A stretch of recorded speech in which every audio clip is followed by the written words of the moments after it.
দেশের শীর্ষ পত্রিকার আজকে শিরোনাম, প্রতিদিনের বাংলাদেশ। চোখের সামনে ডুবছে ধান, হরমুজ নিয়ে কথার যুদ্ধ।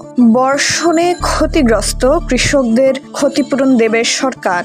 লুকিয়ে থেকে নিষিদ্ধ আওয়ামী লীগ সংগঠিত করছে সন্ত্রাসী মোঘল। প্রথম আলো। বিশেষ কমিটি গঠনের প্রস্তাব এখনই নাম দিচ্ছে না বিরোধী দল। আদালতে জামিল নাহিদার বন্ধুরা চাইলেন ন্যায় বিচার। ৩৮ জন গ্রেপ্তার হামলাকারীদের অনেকে এখনও শনাক্ত হয়নি। বৃষ্টি ও পাহাড়ি ঢলে তলিয়েছে ধানক্ষেত, দুশ্চিন্তায় কৃষকেরা। কালের কণ্ঠ। হাওড়ের ৩৮% ধান ক্ষতির মুখে। জুলাই থেকে শিক্ষার্থীদের বিনামূল্যে স্কুল ড্রেস, ব্যাগ, জুতা, পাশে বসুন্ধরা। পরিবহনে বছরে ৩৫০০ কোটি রাজস্ব হারাচ্ছে সরকার। হাওড়াঞ্চলের ক্ষতিগ্রস্ত কৃষকদের ৩ মাস সহায়তা দেবে সরকার। ১৪ বোয়িং কেনার চুক্তি আজ। যুগান্তর। পানির নিচে কৃষকের স্বপ্ন। সংবিধান সংশোধন কমিটি গঠনের প্রস্তাব সরকারি দলের। ইরানে আর হামলা নয়, দীর্ঘমেয়াদী অবরোধ। বজ্রপাতে ১১ জনের প্রাণহানি। খুনি লাশ গুমের সরঞ্জাম অর্ডার করে অনলাইনে।